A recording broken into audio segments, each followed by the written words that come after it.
நவ கிரகங்களை அறிவோம் ஜோதிட யூடியூப் சேனலுக்கு உங்களை அன்போடு வரவேற்கிறேன். இந்த பதிவில் பரபவ ஆண்டின் ஆடி மாத ராசி பலன்கள் காணலாம். இந்த ஆடி மாதத்தில் அனைவருக்கும் நல்ல திருப்பங்கள் உண்டாகும். கடந்த வைகாசி மாதத்திலும் நடப்பு ஆணி மாதத்திலும் பார்த்தீங்கன்னா இரண்டு அமாவாசை.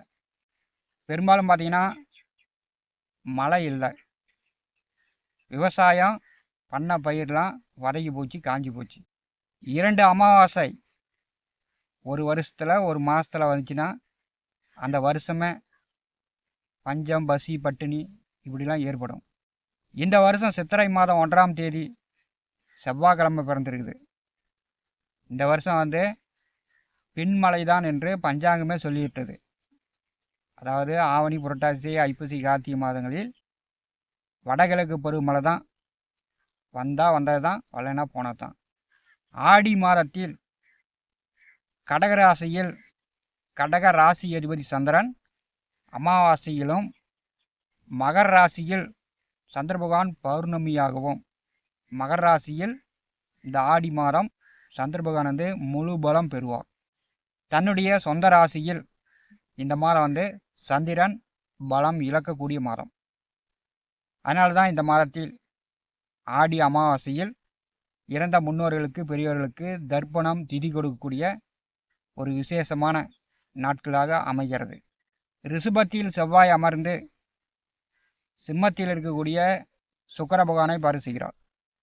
கொம்புள்ள ஜீவராசிகள், வளர்ப்பு பிராணிகள், அதாவது கெடா வளர்த்துறது, மாடு, பசுமாடு, இந்த மாதம் கொம்புள்ள ஜீவராசிகளிடம் கவனமாக இருக்கணும்.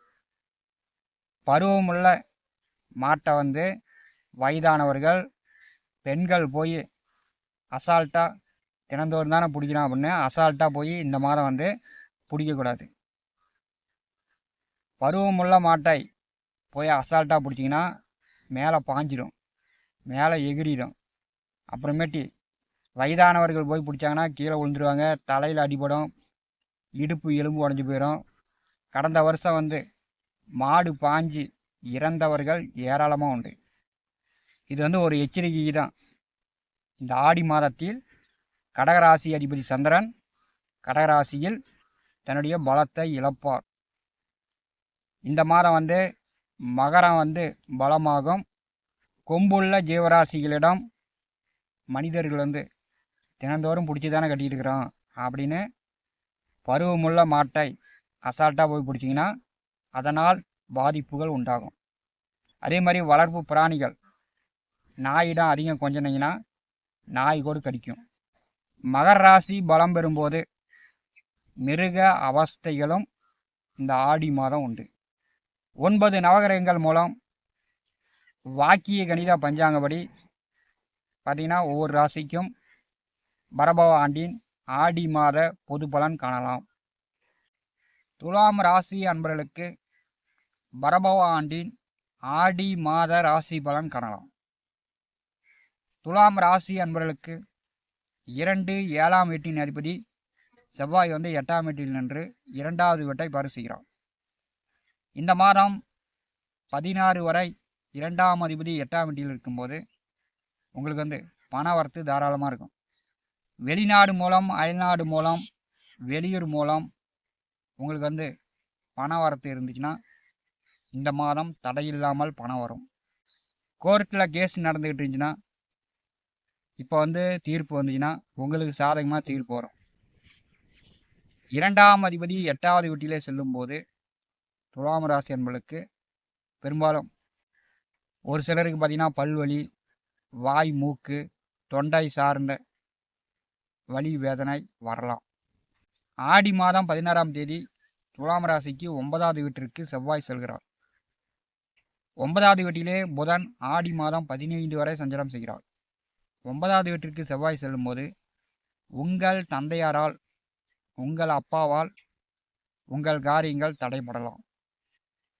உங்கள் அப்பா இதை செய்யாதா, அதை செய்யாதா, அப்படி செய்யாதா, இப்படி செய்யாதான்னு உங்களை கட்டுப்படுத்தலாம். 9வது வீட்டிலே செவ்வாய் வரும்போது கோவில் கட்டுமானம் சார்ந்து, ஆன்மீகம் சார்ந்து, இறை வழிபாடு சார்ந்து உங்களுக்கு பணங்காசு செலவாகும். ஆடி மாதம் உள்ளூர் மாரியம்மன் கோவிலில் மழை வரவேண்டி அம்மனுக்கு கூழ் ஊற்றுவாங்க. ஆடி மாதம் என்றாலே அம்மனுக்கு மாரியம்மன் கோவிலில் கூழ் ஊற்றுவாங்க. அந்த விழாக்களில் கலந்து கொண்டு கூழை வாங்கி குடிங்க. துலாம் ராசிக்கு ஏற்படக்கூடிய பாதிப்புகள் குறையும். ஆடி மாதம் 15 வரை 9வது வீட்டிலே புதன் அமர்ந்திருக்கும் போது உங்கள் தந்தையாரால் ஒரு சில காரியங்கள் கொஞ்சம் தடைப்படும், இல்லைன்னா மந்தப்படும். ஆடி மாதம் 15ஆம் தேதி தொழிற்ஸ்தானத்திற்கு புதன் வருகிறார். 10லே புதன் வரும்போது நல்லதுதான். கடகராசியில் புதன் வரும்போது தொழில் வேலை சார்ந்து நல்லா யோசித்து செயல்படுவீங்க. 10ஆம் வீட்டில் சூரியன் செல்வது, குரு அஸ்தங்கமாக இருப்பது துலாம் ராசிக்கு இந்த ஆடி மாதம் சிறப்பு. உங்கள் ராசி அதிபதி 11வது வீட்டிலே சஞ்சாரம் செய்கிறார். நீங்கள் எடுத்த காரியத்தில், தொட்ட காரியம், தொடங்கின காரியம் இந்த ஆடி மாதத்தில் நீங்கள் வெற்றி பெற்று முடிக்கலாம். 11வது வீட்டிலே ராசி அதிபதி செல்லும் போது மூத்த உடன் பிறந்தவர்களிடம் உதவி கிடைக்கும். புதிய நண்பர்கள், கூட்டாளிகள் வழியில் உதவி கிடைக்கும். உங்களுக்கு எதிரிகள் யாருமே இருக்க மாட்டாங்க. எதிரிகள் இருந்தாலும் உங்களுக்கு நண்பர்கள் ஆவாங்க. 11வது வீட்டு சுக்கிரன் நல்ல பலமாக இருக்கிறார். ஆடி மாதம் 17ஆம் தேதி துலாம் ராசிக்கு 12வது வீட்டிற்கு சுக்கிரன் வருகிறார். அது சுக்கிர பகவானுக்கு நேச வீடு. ஆடி மாதம் 17ஆம் தேதியிலிருந்து ராசி அதிபதி 12வது வீட்டிலே இருக்கும்போது பார்த்தீங்கன்னா வெளிநாடு சார்ந்து அது படிப்புக்கோ வேலைக்கோ முயற்சி செய்யக்கூடியவர்களுக்கு உடனே வெளிநாடு செல்கிற யோகம் உண்டு. 12வது வீட்டிலே ராசி அதிபதி செல்லும் போது கோவிலுக்காக பாத யாத்திரை, கிரிவலம் செல்லலாம். ஆன்மீக சுற்றுலாக்கள் சென்று வரலாம். துலாம் ராசிக்கு 10வது வீட்டிலே இந்த மாதம் முழுக்க லாபஸ்தானாதிபதி, சத்துருஸ்தானாதிபதி, விரையாதிபதி 3 கிரக கூட்டணி நிகழப்போகிறது. 10ஆம் இடம் உங்களுக்கு பலமாக இருக்கும். திருமணம் ஆனவர்களுக்கு பார்த்தீங்கன்னா மாமியார் வழியில் உதவி உண்டு. அதே மாதிரி உங்கள் மாமியாருக்கு சற்று உடல் உபாதைகளும் நோய் நொடி தொந்தரவுகளும் இந்த ஆடி மாதம் ஏற்படுவதற்கு வாய்ப்பு உண்டு. துலாம் ராசிக்கு 10வது வீட்டிலே சூரிய பகவான் செல்லும் போது தொழில் சார்ந்து இருக்கக்கூடிய முயற்சிகள் எல்லாமே உங்களுக்கு அந்த காரியங்கள் எல்லாமே வெற்றியாகும். தொழில் சார்ந்து இருந்து வந்த பிரச்சனைகள் இந்த மாதம் தீரும். குரு பகவான் அஸ்தங்கமாக இருக்கும்போது பணம் சார்ந்த நீங்கள் எடுக்கின்ற முயற்சிகள் இந்த மாதம் வெற்றியாகும். அதாவது கடந்த மாதங்களில் சம்பளம் சரியாக வரல, மற்றவர்களிடம் கொடுத்தேன் அந்த பணம் வரல அப்படின்னு சொல்லக்கூடியவர்களுக்கு இந்த மாதம் வெளியில் கொடுத்த பணமும் உங்கள் கைக்கு. துலாம் ராசிக்கு 6வது வீட்டிலே சனி பகவான் வக்கரகதியில் செல்கிறார்.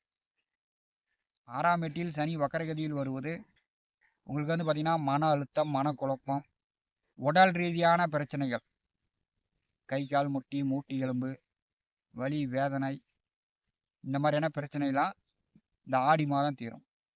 சனி பகவான் 6ஆம் வீட்டிலே வக்கரகதியில் வரும்போது எவ்வளோ கடன் இருந்தாலும் கடனை கட்டிடலாம். உடல் ஆரோக்கியம் நன்றாக இருக்கும். வேலை இல்லாதவர்களுக்கு வேலை கிடைக்கும். வேலையில் இருப்பவர்களுக்கு ப்ரமோஷன் உண்டு. 5ஆம் அதிபதி வக்கரகதியில் வரும்போது சிலருக்கு உங்கள் பிள்ளைகளிடம் ஒரு சிலருக்கு பிரச்சனைகள் வரலாம். உங்கள் குழந்தைங்க கொஞ்சம் முன்னுக்கு பின் முரண்பாடான செயல்பாடுகள் செய்யலாம். 4ஆம் அதிபதி வக்கரகதியில் வரும்போது சிலருக்கு புதிய வண்டி வாகனங்கள் வாங்கிறதுக்கு வாய்ப்பு உண்டு. 11வது வீட்டிலே உங்களுக்கு சுக்கிரன் இருக்கும்போது இந்த ஆடி மாதம் 17 வரை துலாம் ராசி அன்பர்கள் புதிதாக ஆடு வாங்கலாம், மாடு வாங்கலாம், புதிய வண்டி வாகனங்கள் வாங்கலாம். வசதி வாய்ப்பு இருந்துச்சுன்னா நிலம், சொத்துக்கள் வாங்கிறதுக்கு வாய்ப்பு உண்டு. சனி வக்கரகதியில் வரும்போது வீடு, வண்டி, வாகனங்கள் சார்ந்து உங்கள் தாயார் சார்ந்து செலவுகள் இருந்துச்சுன்னா இதெல்லாம் குறையும். துலாம் ராசிக்கு 5வது வீட்டிலே ராகு அமர்ந்திருக்கிறார். 2ஆம் அதிபதி செவ்வாய் நட்சத்திரத்திலே ராகு செல்லும் போது பெரும்பாலும் குடும்ப பிரச்சனை தீரும், பணப்பிரச்சனை தீரும். சொல் வாக்கு மூலம் தொழில் வியாபாரம் செய்யக்கூடியவர்களுக்கு இந்த காலகட்டம் சிறப்பாக இருக்கும். துலாம் ராசி அன்பர்களுக்கு ஆடி மாதம் நீங்கள் எடுக்கக்கூடிய காரியங்கள் வெற்றியாகும். இந்த ஆடி மாதத்தை பயன்படுத்தி கொள்ளுங்க. துலாம் ராசி என்பதற்கு ஆடி மாத கிரகநிலை சிறப்பாகவே உள்ளது. நவ கிரகங்களை அறிவோம். இந்த ஜோதிட யூடியூப் சேனலில் தினந்தோறும் ஜோதிட பலன்கள் பதிவிடப்படும். நம்முடைய சேனலை பார்த்து கொண்டிருக்கக்கூடிய நபர்கள் சப்ஸ்கிரைப் செய்து கூடவே இருக்கின்ற ஆல் பட்டன் அழுத்திங்க. நன்றி.